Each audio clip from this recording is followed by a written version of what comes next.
कि गैर इरादतन हत्या जो थी, अकस्मात जिसको कहते हैं, इसमें हमने दो हिस्से किए।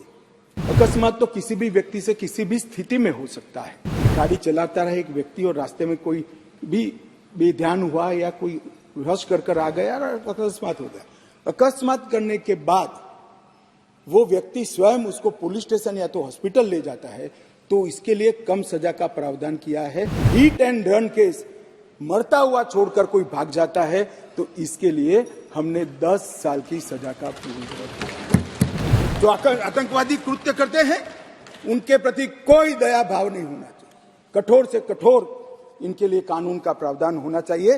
और ये नरेंद्र मोदी सरकार का उचित ही निर्णय है कि आतंकवाद के लिए ये कानून में हमने जगह दी है। उसके बाद भारत सरकार, किसी राज्य सरकार, विदेश की सरकार, अंतर्राष्ट्रीय सरकारी संगठन के सुरक्षा को बाधित करने वाले कृत्य भी आतंकवादी माने जाएंगे। मान्यवर, मैं नहीं मानता इसमें कहीं पर भी कोई गुंजाइश बची है कि इसका दुरुपयोग हो। और मैं सदन को आश्वस्त करना चाहता हूं, कानून तो लिखी हुई चीज है, इसका अमल करते वक्त अगर कोई इसका दुरुपयोग करता है, जहां तक हमारी सरकार का सवाल है साहब, हम उसको रोकेंगे भी और उसको नश्यत भी करेंगे, सजा भी देंगे। और सबसे ऊपर कोर्ट है। अगर किसके ग्रीवेंसेस है तो ये आतंकवाद को रोकने का प्रोविजन भी कोर्ट के ऊपर तो नहीं है।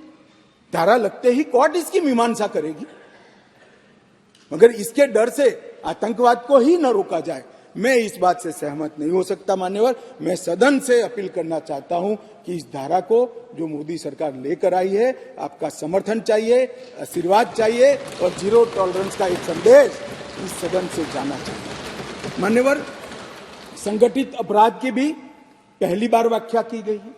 कई राज्य और राज्यतर गैंगे संगठित अपराध करती हैं, इसके लिए कोई विशेष कानून नहीं था। इसके अंदर हमने साइबर अपराध को, आर्थिक अपराध को, भूमि हत्याना को, हथियारों की व्यापार को, डकैती को और मानव लोगों की तस्करी करने, व्यक्तियों की मानव तस्करी में, ये सभी को इसके अंदर रखा है।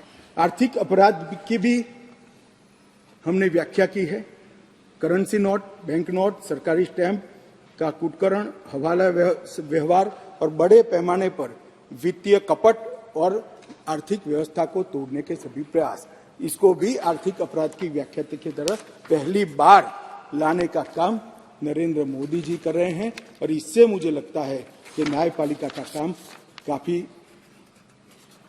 सरल हो जाएगा। मान्यवर,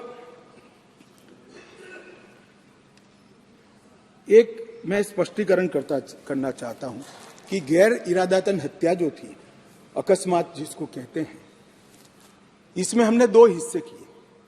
अकस्मात तो किसी भी व्यक्ति से किसी भी स्थिति में हो सकता है। एक गाड़ी चलाता रहे एक व्यक्ति और रास्ते में कोई भी बेध्यान हुआ या कोई रश कर आ गया और अकस्मात हो गया। अकस्मात करने के बाद वो व्यक्ति स्वयं उसको पुलिस स्टेशन या तो हॉस्पिटल ले जाता है, तो इसके लिए कम सजा का प्रावधान किया है। और हिट एंड रन केस, मरता हुआ छोड़कर कोई भाग जाता है, तो इसके लिए हमने 10 साल की सजा का प्रावधान किया। और मैं मानता हूं कि इससे हिट एंड रन के केस में काफी कमी आएगी। पर ये करते करते जो डॉक्टरों की नेग्लिजेंसी से अगर किसी की मृत्यु आती है, तो वो भी गैर इरादतन हत्या में आ जाती थी, इसकी भी सजा बढ़ गई। तो हमने इसको मैं आज ऑफिशियल अमेंडमेंट लेकर आऊंगा, डॉक्टरों को इससे मुक्त कर दिया है। इंडियन मेडिकल एसोसिएशन ने मेरे सामने रजूआत करी थी, हमने इसको मुक्त करने का प्रावधान किया। मान्यवर, मॉब लिंचिंग का नया प्रावधान हम लेकर आए हैं।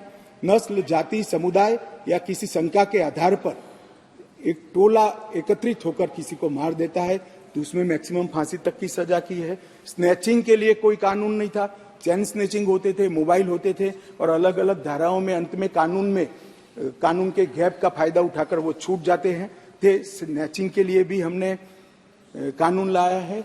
और मान्यवर, गंभीर चोट का जो कानून था, इसमें भी हमने 2 डिवीजन करे हैं। किसी ने किसी के सर पर लाठी मार दी इंजर्ड हुआ तो उसको सजा तो होनी चाहिए, परंतु लाठी मारने के कारण वो ब्रेन डेड हो गया या अपाहिज हो गया तो इसकी सजा इतनी नहीं होनी चाहिए। तो संपूर्ण अपाहिजता या तो ब्रेन डेड के केस में हमने 10 साल तक का कठोर दंड देने का प्रावधान किया है, इसको सेपरेट किया है। मान्यवर, गंभीर चोट का जो खंड 117 है उसमें 10 साल की उम्र कैद का हमने प्रावधान किया है।